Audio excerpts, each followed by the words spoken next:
వైఎస్ఆర్ హృదయం నుండి ఆయన ఆశయంతో పేద ప్రజల గుండె చప్పుడు నుండి ఉద్భవించి ఎన్నో వెడుదుడుకులు ఎదుర్కొని 16వ సంవత్సరంలోకి అడుగుపెట్టిన పార్టీ రానున్న కాలంలో వైకాపా బలోపేతమే లక్ష్యంగా సమిష్టిగా పనిచేస్తామని మాజీ ఎంపీ పి సైదాపురం మండల వైకాపా కన్వీనర్ మన్నారపు రవికుమార్ పేర్కొన్నారు. సైదాపురం మండల కేంద్రంలోని బస్టాండ్ సెంటర్లో దివంగత మాజీ సీఎం వైఎస్ రాజశేఖర రెడ్డి విగ్రహానికి నివాళి అర్పించి 16వ వైకాపా దినోత్సవ వేడుకను కేక్ కట్ చేసి అభిమానులకు పార్టీ కార్యకర్తలకు పంచి పెట్టి ఘనంగా నిర్వహించారు. ఈ సందర్భంగా మన్నారపు రవికుమార్ మాట్లాడారు.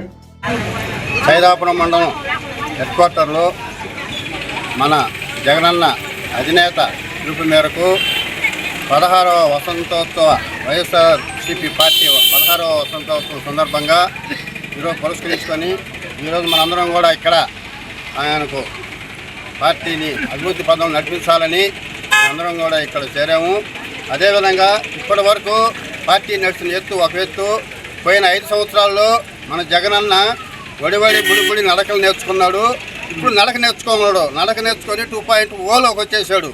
కాబట్టి ఇప్పటి వరకు రాజకీయం వేరు, ఇక నుంచి రాజకీయం వేరు. ఇప్పటి వరకు కూడా మనమే అధికారంలో ఉన్నాం. కాకపోతే మనం మోసం చేసి గెలిచారు, అది మనం పక్కన పెట్టేద్దాము. మోసం ఎల్లకాలం సాగదు. కొద్ది రోజులే కొంతమంది మోసం చేస్తున్నా కానీ ఎల్లకాలం సాగదు. అదేవిధంగా జరిగింది.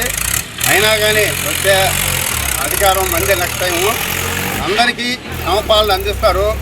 ఇప్పటి వరకు కూడా రాజకీయం వేరేగా ఉంటుంది. కాబట్టి మేమందరం కూడా పార్టీకి అండగా నిలబడతామని ప్రమాణం చేస్తున్నాం.